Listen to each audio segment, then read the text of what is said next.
नमस्कार दोस्तों, मेरा नाम कपिल सिक्का है। स्वागत है आपका स्टडी आई की एजुकेशन प्लेटफॉर्म में। आज इस वीडियो में हम चर्चा करेंगे एडजर्नमेंट मोशन क्या होता है। आए दिन हम सुनते रहते हैं पार्लियामेंट के सेशन में कि एडजर्नमेंट मोशन जो है उसके लिए ऑपोजिशन डिमांड कर रही है, हाउस एडजर्न हो गया है। तो कई बार हम कंफ्यूज रहते हैं कि एडजर्नमेंट एडजर्नमेंट मोशन और एडजर्न साइन डाई में क्या डिफरेंस है। आज इस वीडियो में सब कुछ चर्चा करेंगे, पॉलिटी के जो भी इंपॉर्टेंट कॉन्सेप्ट्स हैं आपके हाउस के प्रोसीजर्स को लेके। जैसे जैसे पार्लियामेंट चल रही है उन प्रोसीजर्स को मैं आपके साथ डिस्कस करता जा रहा हूँ। तो इस मुद्दे पे आज हम डिटेल में चर्चा करेंगे और जानेंगे एग्जैक्टली कि इन तीनों में क्या डिफरेंस होता है और एडजर्नमेंट मोशन अगर लाना हो तो कैसे लाया जाए। क्यों ये न्यूज़ में है? न्यूज़ में इसलिए क्योंकि कांग्रेस ने अभी अभी एडजर्नमेंट मोशन को इशू किया है और डिस्कशन की बात की है लखीमपुर कीरी के इंसिडेंट को। कहा है कि काफ़ी इंपॉर्टेंट मुद्दा है, सारे काम धंधे छोड़ के पार्लियामेंट को इसी बात पे चर्चा करनी चाहिए। इससे पहले भी आपने देखा होगा एडजर्नमेंट मोशन आए दिन आता रहता है। जब भी ऑपोजिशन को सरकार को घेरना होता है तो वो एडजर्नमेंट मोशन ले आती है। तो जानेंगे एग्जैक्टली किस तरह से एडजर्नमेंट मोशन लाया जाएगा, एडजर्नमेंट कॉन्स्टिट्यूशन में कहाँ लिखा है, एडजर्न साइन डाइन किसके पास पावर होती है, ये सारी चीज़ें हम यहाँ पे डिटेल में चर्चा करेंगे। आपको क्या करना है, आपको मुझे फॉलो करना है @कपिल सिक्का पे। आपको मेरे जितने भी वीडियोस आते हैं इन सबके PDF मिल जाएंगे मेरे टेलीग्राम चैनल @कपिल लाइव पे। सबसे पहले जानते हैं एडजर्नमेंट क्या होता है। देखिए, एडजर्नमेंट जो टर्म है वो ब्रिटिश पार्लियामेंट्री डिक्शनरी से आया है, वहाँ की लेक्सिकन से हमने अडॉप्ट किया है। एडजर्नमेंट जैसा कि इंग्लिश में कहा जाता है कि एक टेम्पररी स्टॉपेज हो जाता है, इनडेफिनिट सेसेशन हो जाता है। लेट अस से हाउस चल रहा है, अब स्पीकर ये कह रहे हैं या फिर चेयर जो है, अगर हम बात करें लोकसभा की, हम बात करें राज्यसभा की, तो हम एक कॉमन टर्म यूज करते हैं दोनों के केस में, चेयर। क्योंकि एक जगह चेयरमैन है, एक जगह स्पीकर है। अब चेयर का ये कहना है कि बहुत ज़्यादा हल्ला हो रहा है, ठीक है, बहुत ज़्यादा रकस क्रिएट हो रहा है, हाउस जो है वो अपने ऑब्जेक्टिव को मीट नहीं कर पा रहा है, थोड़ा सा मुझे हाउस में ऑर्डर मेंटेन करना है, तो इसके लिए मुझे हाउस थोड़ी देर के लिए रोकना पड़ेगा। This is called adjournment. Indefinite cessation होता है। ये की टर्म है जो पार्लियामेंट्री प्रोसीजर में काफ़ी ज़्यादा इंपॉर्टेंट होती है। जैसे कि हमें पता है पार्लियामेंट एक टेम्पल ऑफ डेमोक्रेसी है, डिबेट एंड डिस्कशंस वहाँ पे नेसेसरी है। लेकिन उस डिबेट एंड डिस्कशन में कई बार वो डिस्कशंस जो हैं वो रकस में, वो अननेसेसरी के शोरगुल में कन्वर्ट हो जाते हैं। एक सीरियस इंपॉर्टेंट जो मैटर वहाँ डिस्कस होना होता है वो नहीं हो पाता है। तो ऐसे में हाउस को ऑर्डर में लाने के लिए जो हाउस के सबसे कह सकते हैं फर्स्ट मोस्ट पर्सन होते हैं, चेयर जो होते हैं, मॉनिटर जो होते हैं, वो हाउस को एडजर्न कर देते हैं अंडर एडजर्नमेंट। ये सिंपली गवर्नमेंट को बेसिकली ये भी बताता है कि अब आप एक इम्पॉर्टेंट मुद्दे को हमें क्योंकि लाइन अप करना है तो आप उसके बारे में चर्चा कर सकते हैं। जब मोशन की बात करते हैं तो वहाँ सेंश्योर का कॉन्सेप्ट होता है, इसको हम डिटेल में जानेंगे। अब जैसे कि मैंने आपको बताया कि लोकसभा के स्पीकर के पास या राज्यसभा के चेयरमैन के पास एक पावर होती है। अच्छा, ये पावर कहाँ से मिली है? क्या एडजर्नमेंट का जो कॉन्सेप्ट है कॉन्स्टिट्यूशन में है? ये बिल्कुल नहीं है, ये रूल बुक में लिखा हुआ है हाउस के। देखिए, आपको पता होगा लोकसभा और राज्यसभा के अपने अलग अलग रूल्स होते हैं, तो ये वहाँ मेंशन है। रूल 375 जो है वो यही कहता है, किसका? लोकसभा बुक का, कि कंडक्ट ऑफ बिजनेस करने के लिए हाउस को अगर एडजर्न करना पड़े तो स्पीकर उसको एडजर्न कर सकते हैं अगर हाउस में किसी भी तरह का डिसऑर्डर अराइज हो रहा हो। इस एडजर्नमेंट की पावर स्पीकर के पास है, स्पीकर का डिस्क्रिशन है। स्पीकर चाहे उसको कितने भी लंबे समय के लिए, 1 दिन, 1 घंटा, 2 घंटा, 4 दिन, 5 दिन के लिए कर सकते हैं। स्पीकर को बताना होगा हाउस कितनी देर के लिए एडजर्न है, हाउस कितने समय के बाद रिज्यूम होगा। सिमिलरली ये पावर रूल से 275 में राज्यसभा के चेयरमैन के पास भी होती है। इसके बाद एक और टर्म जो सिमिलर सुनने में लगती है वो है adjournment sine die. Adjournment sine die क्या हुआ? ये हुआ अनिश्चितकालीन के लिए लोकसभा या राज्यसभा जो है अब वो एडजर्न्ड है। आज जैसे कि लास्ट सेशन है हाउस का, हम मान के चल रहे हैं। अब इस लास्ट सेशन के बाद अगली बार हम कब मिलेंगे ये हमें नहीं पता, क्योंकि डेट्स जो है वो बाद में डिसाइड होती है। पार्लियामेंट्री अफेयर्स कमेटी जो होती है वो डेट लगभग 2 हफ्ते 3 हफ्ते पहले डिसाइड करती है सेशन से। अब ये एक सेशन जब खत्म होने वाला होता है तो अगले सेशन के बारे में डेट नहीं पता होती, तो इसलिए हम उसको कहते हैं एडजर्न साइन डाई। मतलब अनिश्चितकालीन के लिए राज्यसभा है, लोकसभा जो है वो एडजर्न कर दी गई है, अलविदा कह दिया गया है। अब हम जल्द ही मिलेंगे, लेकिन कब मिलेंगे ये हमें नहीं पता। तो means terminating a sitting of the house for an indefinite period. And basically ये इनडेफिनेट पीरियड क्या होता है? ये एक रीअसेंबली की तरफ इशारा करता है कि जल्द मिलेंगे, लेकिन कब मिलेंगे ये पता नहीं है। ये भी प्रिसाइडिंग ऑफिसर के पास ही होती है, चेयर के पास ही होती है ये पावर भी।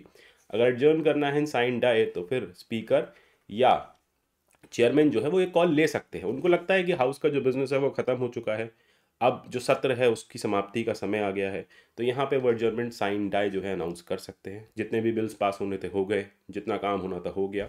यूजुअली काउंसिल ऑफ मिनिस्टर उनको बता देते हैं कि हाँ बस अब सरकार का काम हो गया, अब इसको हम साइन डाई खत्म कर देते हैं, तो वो इस तरह से डिसीजन ले सकते हैं।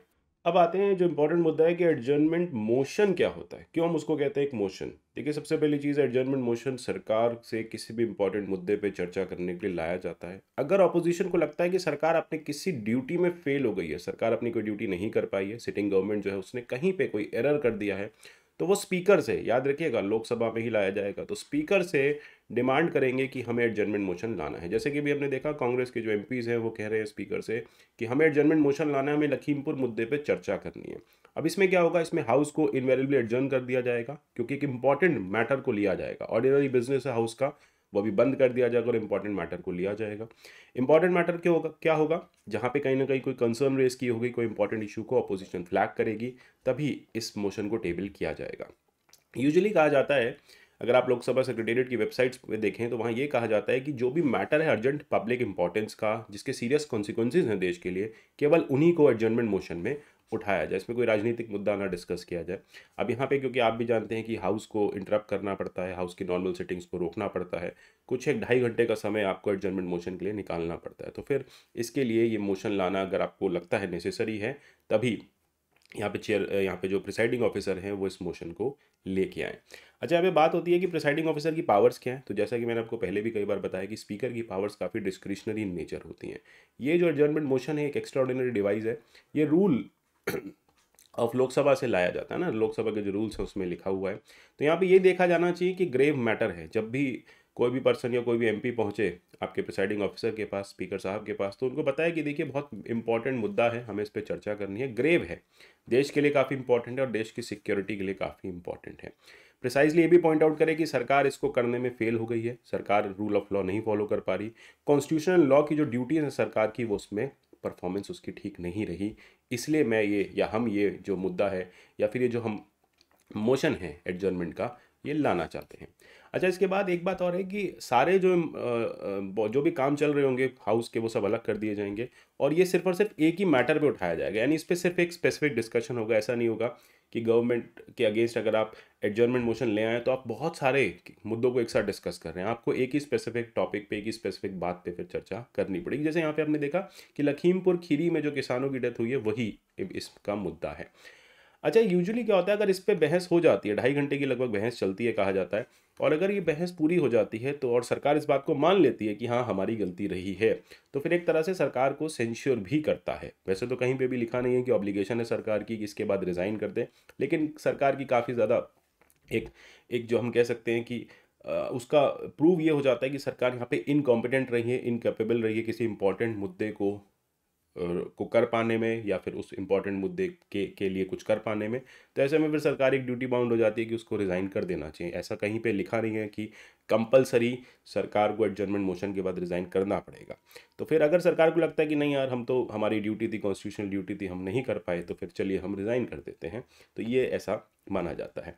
अब नेक्स्ट बात आती है कि इसको इंट्रोड्यूस कैसे करना है। तो याद रखिएगा पिछली स्लाइड से अगर ये कहा जाता है कि एडजर्नमेंट मोशन पास होने के बाद या उस पर डिस्कशन होने के बाद गवर्नमेंट कंपलसरली रिजाइन करती है, तो नहीं, कंपलसरली रिजाइन नहीं करती है। इंट्रोडक्शन की बात करें तो इंट्रोडक्शन के लिए जैसा मैंने बताया सिर्फ और सिर्फ लोकसभा में ही इंट्रोड्यूस किया जाएगा, क्योंकि काउंसिल ऑफ मिनिस्टर्स किसको रिस्पॉन्सिबल होते हैं, हाउस ऑफ द पीपल को, याद रखिएगा लोकसभा को ही रिस्पॉन्सिबल होते हैं। एक्स्ट्रा ऑर्डिनरी प्रोसीजर होता है, ये डिवाइस जो है एक तरह से एक्स्ट्रा ऑर्डिनरी पार्लियामेंट्री फंक्शंस के लिए यूज़ की जाती है। पार्लियामेंट ठीक से काम करे, सरकार जो है वो अपने टोज पर रहे, ऑपोजिशन जो है सरकार को उसकी कमियां, उसकी गलतियां गिनाती रहे। तो इस तरह से ये जो एडजर्नमेंट मोशन है लाया गया, एक तरह से डेमोक्रेसी को, पार्लियामेंट की डिबेट्स को अलाइव रखने के लिए भी इम्पॉर्टेंट है। इसमें क्या होता है, नॉर्मल बिजनेस हाउस का अलग कर दिया जाता है और जिस मुद्दे के लिए डिस्कशन या फिर एडजर्नमेंट मोशन मूव किया गया है उसी पे चर्चा होती है।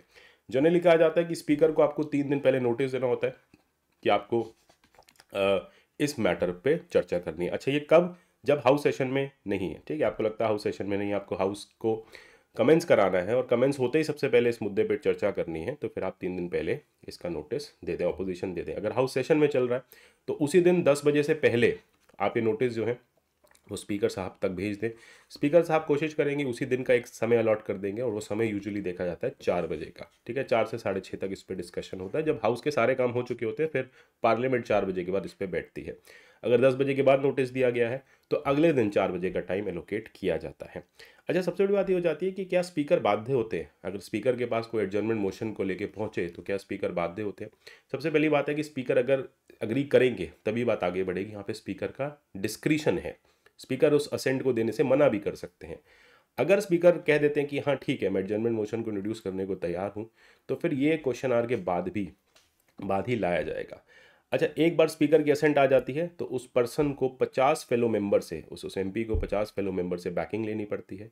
जब ये सारी चीज़ें स्टैब्लिश हो जाती हैं और स्पीकर सेटिस्फाइड हो जाते हैं कि कंसिडरेबल नंबर है हमारे पास, कोरम हमने बना लिया है जो इस मुद्दे पे चर्चा करेंगे बैठ के, तो फिर 4 बजे का टाइम जो है वो अलोकेट कर दिया जाता है और 2.5 घंटे का समय इसके लिए निर्धारित होता है कि 2.5 घंटे तक यहाँ पे चर्चा चलेगी।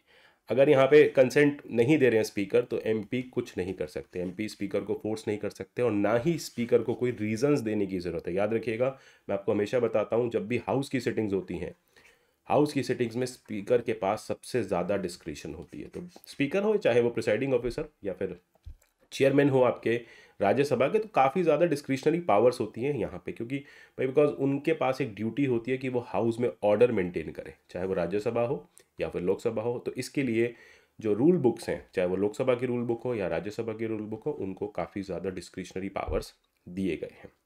स्पीकर कंसेंट को रिफ्यूज़ कर सकते हैं और ये मैटर जो है फिर उसके बाद दोबारा से नहीं उठाया जाएगा। तो देखते हैं कि अभी जो एडजर्नमेंट मोशन की डिमांड बार बार ओपोजिशन या कांग्रेस करती आ रही है, तो क्या स्पीकर उसको एडमिट करते हैं। एडमिट करेंगे तो बिल्कुल आप देखेंगे यही प्रोसीजर फॉलो होगा, नहीं एडमिट करेंगे तो आपसे यूपीएससी या फिर आपके जो पीसीएस के एग्जाम्स हैं ज़रूर कोई ना कोई इस तरह का क्वेश्चन पूछेंगे। तो आशा करता हूँ इस क्लास से आपके वो क्वेश्चन सॉल्व हो जाएंगे। मिलेंगे अगले ऐसे की सेशन में। अच्छा, हमारे जो प्राइसेस हैं वो काफ़ी ज़्यादा बढ़ने वाले हैं 1 जनवरी 2022 से। अगर आप डिसाइड कर चुके हैं तो अभी भी आपके पास पूरे दिसंबर मंथ है, तो 31 दिसंबर तक आप प्लीज़ ज़रूर ये कोर्सेज़ को परचेज़ कीजिए। मिलते हैं अगले सेशन में, तब तक के लिए goodbye, take care and God bless you all.